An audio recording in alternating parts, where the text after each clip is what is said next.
10. La ideología entre el sueño y la fantasía. Primer intento de delimitar el totalitarismo. Lo real en la ideología.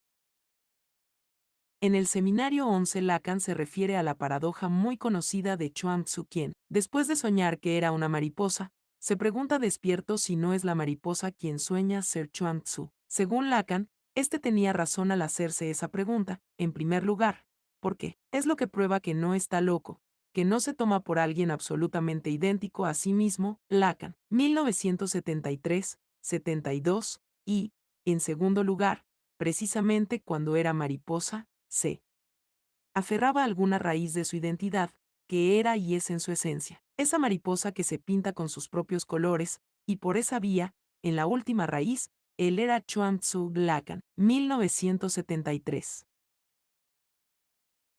La primera razón corresponde a la exterioridad de la red simbólica que determina la identidad del sujeto. Chuang Tzu es Chuang Tzu porque lo es, para los demás, Lacan, 1973, 73, porque esa identidad le fue conferida por la red intersubjetiva de la que él forma parte. Estaría loco si pensara que los otros lo tratan como Chuang Tzu porque él ya es Chuang Tzu en sí mismo, independientemente de esa red simbólica. La verdad del sujeto se decide fuera, el sujeto es, en sí mismo, una nada, un vacío sin ninguna consistencia. Ahora bien, reducir al sujeto al vacío, sin ninguna verdad más que la verdad exterior, disolverlo, en la red simbólica, ¿es todo lo que podemos decir de él? ¿Acaso el contenido del sujeto se reduce a lo que es para los demás, a las determinaciones simbólicas, a los títulos, a los mandatos que se le han conferido? El sujeto dispone, a pesar de todo, de un modo de dar consistencia a su identidad más allá de los títulos, las referencias que lo sitúan en la red simbólica universal, una manera de hacer presente. Ser ahí en su carácter patológico, en su particularidad absoluta, la fantasía, en el objeto fantasmático, el sujeto, se aferra a alguna raíz de su identidad. Chuang Tzu tenía razón al tomarse por una mariposa que sueña que es Chuang Tzu, pues la mariposa es el objeto que constituye el marco, el esqueleto de su identidad fantasmática. La relación Chuang Tzu barra diagonal mariposa debería escribirse $. En ese sueño que llamamos la realidad sociosimbólica, él es Chuang Tzu, pero en lo real de su deseo, es la mariposa. Todo su Dasein consiste en ser la mariposa. A primera vista, la paradoja de Chuang Tzu no hace sino invertir de manera simétrica la relación llamada normal entre la vigilia y el sueño, en lugar de Chuang Tzu que sueña que es una mariposa. Tenemos una mariposa que sueña que es Chuang Tzu, pero, como lo subraya Lacan, esta simetría es engañosa. Chuang Tzu despierto puede tomarse por el Chuang Tzu que en su sueño es una mariposa, pero, cuando es una mariposa, no puede preguntarse, sí, ¿cuándo? Es el Chuang Tzu despierto, no es la mariposa que está soñando que es, Lacan, 1973, 72, va a decir, no puede tomarse por la mariposa que, en su sueño, es Chuang Tzu. La ilusión no puede ser doble, simétrica, porque en ese caso, estaríamos en la situación insensata descrita por Alphonse Allais. Raúl y Marguerite, los amantes, se dan cita en el baile de máscaras. Estando en el baile creen reconocerse y buscan intimidad en un rincón apartado, se quitan las máscaras, sorpresa, los dos lanzan al mismo tiempo un grito de estupor. Ninguno de los dos reconoce al otro. Él no era Raúl y ella no era Marguerite. Encontramos la misma paradoja en varias historias de ciencia ficción contadas desde el punto de vista del protagonista, quien descubre gradualmente que todas las personas que lo rodean no son seres humanos sino autómatas con apariencia de personas. El golpe de efecto final consiste en que el héroe termina descubriendo que él mismo también es un autómata. El psicoanálisis está, por lo tanto, lejos de la ideología del sueño universalizado, en el sentido de, la realidad entera no es más que una ilusión, el psicoanálisis insiste en ese resto, esa roca, ese núcleo duro, que escapa al espejismo universalizado de las apariencias, la única diferencia con el realismo, ingenuo que cree en la realidad dura de los hechos, estriba en que, según la teoría analítica, ese núcleo duro se anuncia justamente en el sueño. Únicamente en el sueño uno se acerca a lo real, a esa cosa traumática que es el objeto causa del deseo. Es decir, solo en el sueño uno está al borde de la vigilia y se despierta justamente para poder continuar durmiendo. Para evitar el encuentro con lo real, Lacan, 1973, K.V. J. A. Miller, 1980b. Al despertar, uno se dice, era solo un sueño, cegándose al hecho decisivo de que, precisamente, como seres despiertos, no somos más que la conciencia de ese sueño. Lacan, 1973, 72. Lo mismo puede decirse del famoso sueño ideológico. Uno intenta en vano salir de ese sueño abriendo los ojos a la realidad, porque justamente, en cuanto sujetos de una mirada que llamamos objetiva, desideologizada, liberada de las ilusiones ideológicas, sobria, la que toma los hechos tales como son. No somos más que la conciencia de su sueño ideológico. La única manera de salirse es confrontarse con lo real que se anuncia en él, por ejemplo, no liberándose de los prejuicios contra los judíos, y, mirándolos tales como son en realidad, la vía más segura para seguir siendo, sin advertirlo, prisionero de esos prejuicios, sino interrogándose sobre la manera en que esa figura del judío toca cierto conflicto irresuelto de lo real de nuestro deseo. Esta cuestión nos impone redefinir radicalmente el concepto de ideología.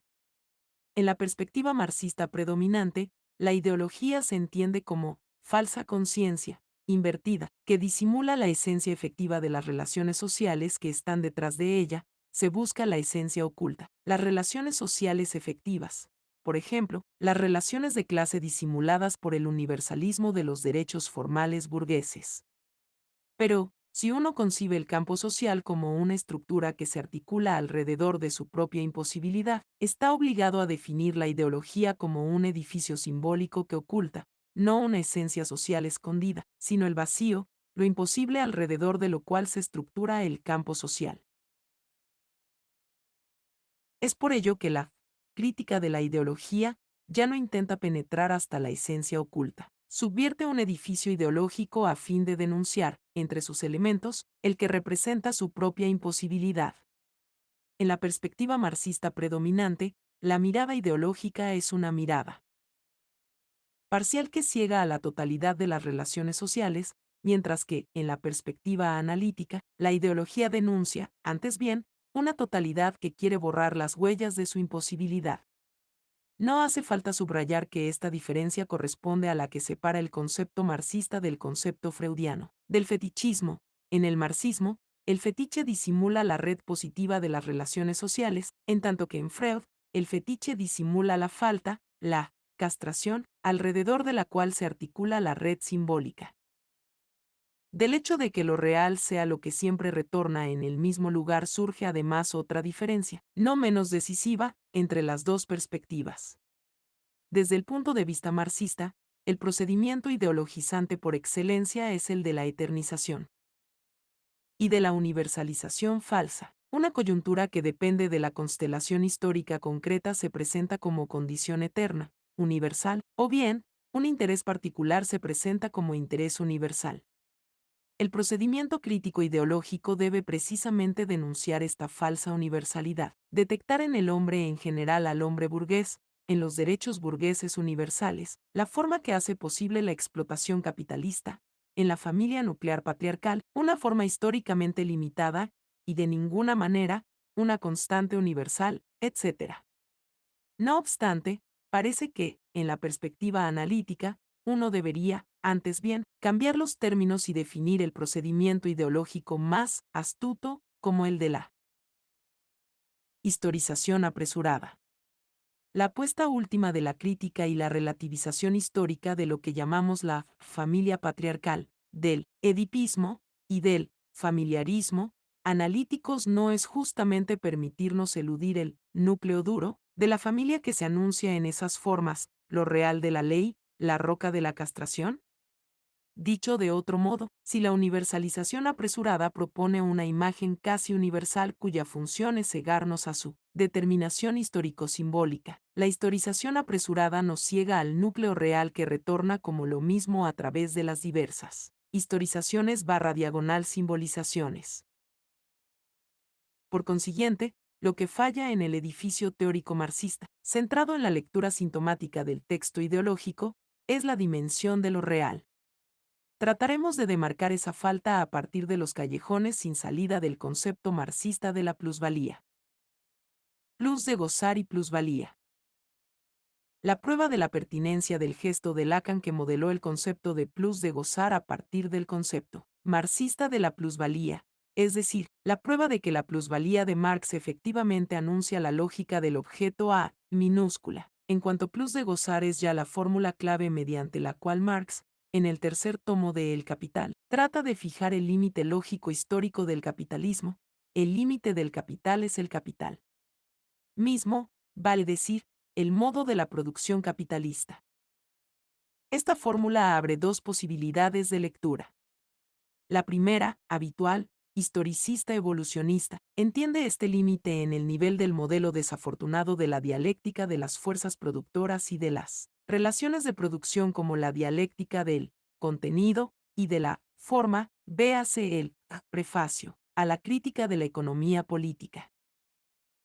Ese modelo sigue la metáfora de la serpiente que, de cuando en cuando, se desembaraza de su piel, demasiado estrecha y adherida, se propone como móvil último del desarrollo social, como su constante, por decirlo así, natural, automática, el crecimiento incesante de las fuerzas productivas, en la regla reducida al desarrollo de las técnicas, al cual suceden, con un retraso mayor o menor, como momento inerte, las relaciones de producción.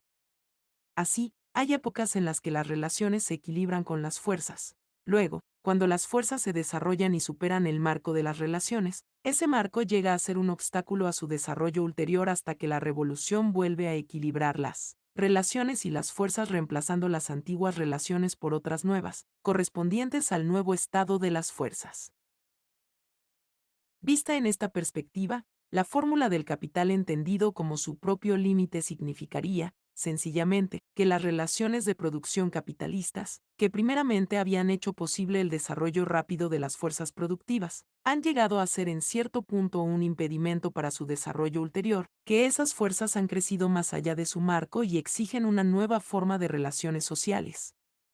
El mismo Marx está lejos, por supuesto, de semejante representación vulgar evolucionista. Para comprobarlo, basta con examinar los pasajes de El Capital donde trata la relación entre la subsunción formal y la subsunción real del proceso de producción bajo El Capital. La subsunción formal precede a la real, es decir, el capital subsume primero el proceso de producción tal como lo ha encontrado, el artesanado, etc. Y solo después, sobre esa base, cambia gradualmente las fuerzas productivas, dándoles la estructura que le conviene, contrariamente a la llamada representación vulgar, es, pues, la forma de las relaciones de producción lo que impulsa el desarrollo de las fuerzas productoras de su contenido.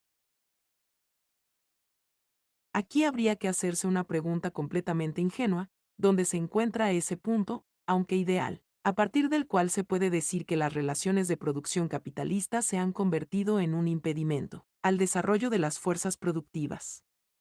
O bien, el reverso de la misma pregunta. Cuando se puede hablar de que hay una concordancia entre las fuerzas productivas y las relaciones de producción en el marco del modo de producción capitalista, un análisis severo nos lleva a una sola respuesta posible: nunca. En esto precisamente difiere el capitalismo de los modos de producción previos. En el caso de estos últimos, uno puede hablar de periodos de acuerdo, durante los cuales el proceso de la producción y de la reproducción se desarrolla según un movimiento circular, apacible, y periodos durante los cuales la contradicción entre las fuerzas y las relaciones se agrava, mientras que en el capitalismo esta contradicción, la discordia fuerzas / diagonal relaciones, forma parte de su concepto mismo, con la forma de la contradicción entre el modo social de producción y el modo individual, privado de la apropiación. Esta contradicción es lo que obliga al capital a ampliar permanentemente su reproducción, a desarrollar incesantemente sus condiciones de producción, a diferencia de los modos de producción previos cuya reproducción, en su estado normal, tiene la forma de un movimiento circular. Pues bien, si esto es así, la lectura evolucionista de la fórmula del capital entendido como su propio límite no alcanza. No se trata de ninguna manera de que, en cierto punto, el marco de las relaciones de producción frenen el desarrollo ulterior de las fuerzas productivas, sino que, por el contrario, ese límite inmanente, esa contradicción interior, es lo que impulsa al capitalismo a desarrollarse permanentemente. El movimiento normal del capitalismo es revolucionar permanentemente sus condiciones de existencia. Desde el comienzo, corrompe, está marcado por una contradicción, por una distorsión, un desequilibrio inmanente y, por esta razón misma, cambia y se desarrolla sin cesar. El desarrollo incesante es la única manera de soportar, de resolver cada día, nuevamente, la contradicción fundamental, constitutiva, que lo caracteriza. Lejos de frenarlo, su límite se vuelve, pues, el móvil de su desarrollo. He aquí la paradoja del capitalismo: su recurso último es capaz de transformar su dificultad, su impotencia misma, en fuente de poder y de crecimiento. Cuanto más corrompe, tanto más se agrava su contradicción inmanente y tanto más debe revolucionarse para sobrevivir. De esto se desprende claramente el vínculo entre la plusvalía, causa, que pone en movimiento el proceso de producción capitalista, y el plus de gozar, objeto causa del deseo. La topología paradójica del movimiento del capital, el bloqueo fundamental que se resuelve y se reproduce a través de una actividad frenética, la potencia excesiva como la forma misma de una impotencia fundamental, ese paso inmediato, esas coincidencias del límite y el exceso, de la falta y el excedente, no son las del objeto causa del deseo, ese excedente, ese resto que traduce una falta constitutiva. Todo esto, Marx lo sabe perfectamente, pero aún así, de todas maneras, en el pasaje decisivo del prefacio a la crítica de la economía política, hace como si no lo supiera. Al describir el paso mismo del capitalismo al socialismo en los términos de la mencionada dialéctica vulgar de las fuerzas productivas y las relaciones de producción, cuando las fuerzas se desarrollan por encima de cierta medida, las relaciones capitalistas pasan a ser el obstáculo de su desarrollo ulterior, lo que pone en el orden del día a la revolución socialista, que debe volver a establecer relaciones que concuerden con las fuerzas, restablecer las relaciones de producción que hagan posible un desarrollo acelerado de las fuerzas productoras como fin en sí mismo. ¿Cómo no detectar en esto el hecho de que tampoco Marx lograba dominar las paradojas del plus de gozar? Y la venganza irónica de la historia para este fracaso es que hoy existe una sociedad para la que parece valer aquella dialéctica evolucionista de las fuerzas y de las relaciones, el socialismo real. No es ya, en efecto, un lugar común decir que el socialismo real ha hecho posible el proceso de industrialización rápida, pero que, desde el momento en que las fuerzas productivas alcanzaron cierto grado de desarrollo, el que necesitó el paso a lo que se llama sociedad postindustrial, las relaciones del socialismo real comenzaron a frenar el crecimiento. La fantasía totalitaria, lo totalitario de la fantasía.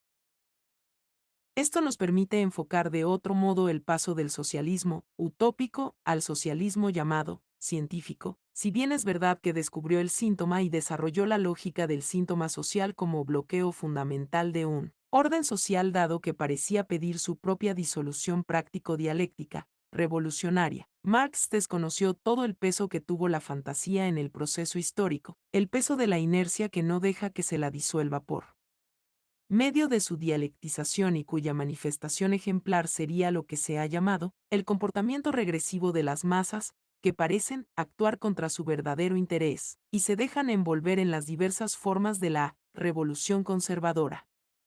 El carácter enigmático de tales fenómenos debe buscarse en el goce tonto que revelan. La teoría social intenta desembarazarse del carácter inquietante de ese goce designándolo como el delirio de masas, embrutecimiento, regresión, falta de conciencia de las masas, etc. ¿Dónde está aquí la fantasía, el fantasma? Lo esencial de la escena fantasmática es realizar la relación sexual, encandilarnos con su presencia fascinante y no dejarnos ver la imposibilidad de la relación sexual. Pues bien, lo mismo ocurre con la fantasía social, con la construcción fantasmática que sustenta un campo ideológico. En última instancia, siempre se trata del fantasma de una relación de clase, de la utopía de una relación armoniosa, orgánica, complementaria, entre las diversas partes de la totalidad social. La imagen elemental de la fantasía social es la de un cuerpo social, en función de lo cual se elude la roca de lo imposible, el antagonismo, alrededor del cual se estructura el campo social. Y las ideologías antiliberales de derecha que sirven de fundamento al llamado comportamiento regresivo de las masas, se distinguen justamente por recurrir a esta metáfora organicista. Su leitmotiv es el de la sociedad entendida como un cuerpo, totalidad orgánica de miembros, corrompido luego por la intrusión del atomismo liberal. Esta dimensión fantasmática se encuentra ya en el socialismo llamado utópico. Lacan determina la ilusión propia del fantasma perverso sádico como utopía del deseo, Lacan, 1966, 775 en la escena sádica. Se suprime la excisión entre el deseo y el goce, operación imposible, por cuanto el deseo se sustenta en la prohibición del goce, vale decir, por cuanto el deseo es el reverso estructural del goce, y, al mismo tiempo, la distancia que separa el goce del placer, por medio de lo negativo del placer, el dolor, se pretende alcanzar el goce en el campo mismo del placer. La palabra, utopía, debe tomarse aquí también en su sentido político, el célebre, todavía un esfuerzo más sádico, de la filosofía en el tocador. Debería situarse en la línea del socialismo utópico, como una de sus variantes más radicales, porque el socialismo utópico siempre implica una utopía del deseo en su proyecto utópico. Desde Campanella a Fourier, lo que siempre está presente es la fantasía del goce reglamentado, finalmente dominado. Con el pase al socialismo científico, Marx forcluyó esta dimensión fantasmática y aquí debemos atribuir al término forclusión todo el peso que tiene en la teoría lacaniana, la exclusión, el rechazo de un momento fuera del campo simbólico y no solamente su represión. Y, como bien sabemos, lo forcluido simbólico retorna en lo real, en el caso que nos ocupa, en el socialismo real. El socialismo utópico, el científico y el real formarían, pues, una especie de tríada. La dimensión utópica, excluida por la cientificación, retorna en lo real, la utopía del poder, para retomar el título muy justificado sobre la Unión Soviética. El socialismo real es el precio pagado con la carne por el desconocimiento de la dimensión fantasmática del socialismo científico. Hablar de la fantasía social parece implicar, sin embargo, un error teórico fundamental, porque la fantasía es esencialmente no universalizable. Es estrictamente particular, patológica, en el sentido kantiano, personal, el fundamento mismo de la unidad de la persona, en el aspecto que la distingue del sujeto, del significante la manera única en que cada uno de nosotros trata de terminar con la cosa, de saldar cuentas con ellas, el goce imposible, es decir, la manera en que, en virtud de una construcción imaginaria, cada uno intenta escapar de ese callejón sin salida en que se encuentra el parletre. Ese callejón del otro inconsistente, del agujero en el corazón del otro. En cambio, el campo de la ley, los derechos y los deberes, es no solo universalizable sino universal en su naturaleza misma, es el campo de la igualdad universal, de la igualación efectuada por el intercambio en principio equivalente. En esta perspectiva, podríamos designar el objeto A, el plus de gozar, como el excedente, el resto que escapa a la red del intercambio universal, y es por ello que la fórmula de la fantasía, en cuanto no universalizable, se escribe $A, es decir, la confrontación del sujeto con ese resto, imposible, no intercambiable. He aquí el vínculo entre el plus de gozar y la plusvalía como excedente que desmiente el intercambio equivalente entre el capitalista y el proletario, el excedente del que el capitalista se apropia en el marco del intercambio equivalente del capital por la fuerza de trabajo. Ahora bien, no hacía falta esperar a Marx para experimentar el callejón sin salida del intercambio equivalente. El heroísmo de Sade no estriba justamente en su esfuerzo por ampliar la forma burguesa de la ley igualitaria y universal, del intercambio universal, de los derechos y deberes del hombre en la esfera del goce. Su punto de partida es que la revolución se quedó a mitad de camino porque, en el dominio del goce, continúa siendo prisionera de los prejuicios patriarcales y teológicos, es decir, que no va hasta el final en su proyecto de emancipación burguesa. Pero, como lo ha demostrado Lacan en su Kant Concile, la formulación de una norma universal, de un imperativo categórico, que legisle el gozar, necesariamente ha de fracasar, ha de desembocar en un callejón sin salida. Según el modelo de las leyes formales burguesas, uno no puede legislar sobre el derecho al goce ateniéndose a máximas tales como, a cada cual su fantasía. Cada uno tiene derecho a su modo particular de gozar, etc.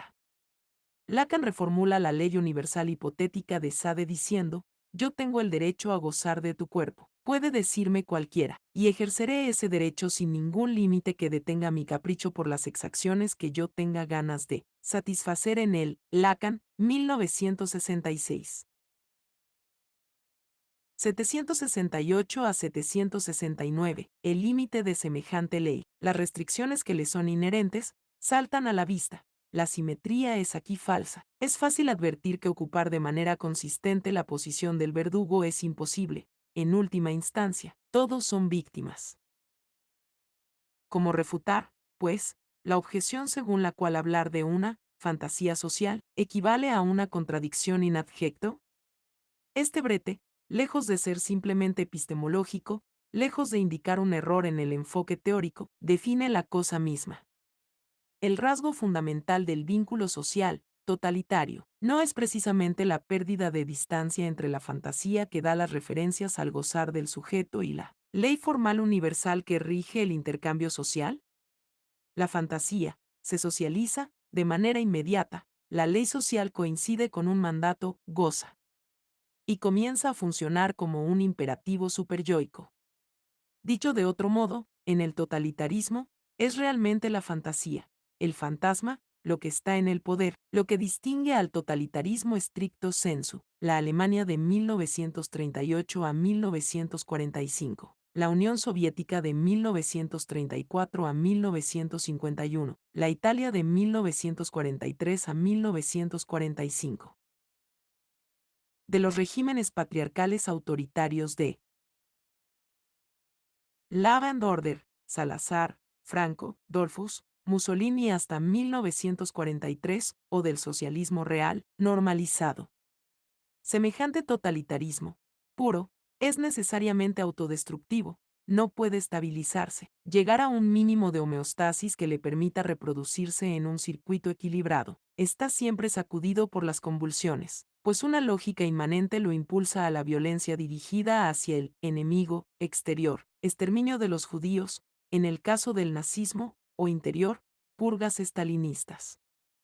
El lema de la normalización posestalinista en la Unión Soviética era, con justa razón, el retorno a la legalidad. Socialista. Se percibía que la única salida del círculo vicioso de las purgas era la reafirmación de una ley que, según se estimaba, introduciría la mínima distancia posible respecto de la fantasía, un sistema simbólico formal de reglas que no estuvieran inmediatamente impregnadas de goce.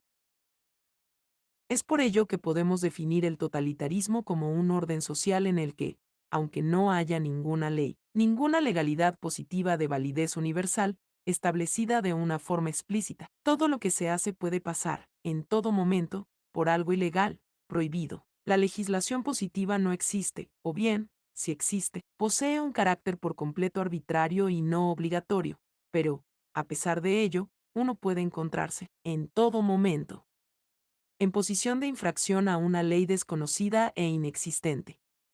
Si la paradoja de la interdicción que funda el orden social consiste en que se refiere a algo ya en sí mismo imposible, el totalitarismo invierte esa paradoja situando a los sujetos en la posición no menos paradójica de transgresores de una ley inexistente. Un estado como ese, en el que se transgrede incesantemente una ley fantasma, ilustra de manera ejemplar la célebre proposición de Dostoyevsky que, tal como la invierte Lacan, el Seminario 2 ofrece todo su verdadero alcance. Si Dios, la legalidad positiva, no existe, todo está prohibido. Lacan, 1978, 156.